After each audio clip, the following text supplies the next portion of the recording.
এরপর যখন আমরা এহরাম বাঁধবো, এখানেও মা বোনদের কিছু পার্থক্য রয়েছে। পুরুষদের জন্য তো দুটি সাদা কাপড়, এহরাম বাঁধার আগে পশম কেটে নেব, গোসল করে নেব। এরপর পুরুষরা এহরামের দুটি সাদা কাপড় পরে 2 রাকাত নামাজ পড়ে নিয়ত করে ফেলবেন। মা বোনেরাও নখ কেটে, পশম কেটে, গোসল করে আরামদায়ক পোশাক, তার জন্য সাদা হওয়া, সেলাইবিহীন হওয়া জরুরি নয়, হালকা কালারের আরামদায়ক শালীন পোশাক পরবে। এই জায়গাটাতে পুরুষ আর মহিলার ড্রেসের পার্থক্য হয়ে গেল।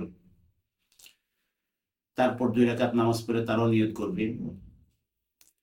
তৃতীয়ত, এখানে মহিলাদের পর্দা করা জরুরি। আবার এহরাম পরার পরে চেহারা ঢাকা যাবে না। তাহলে কি করা?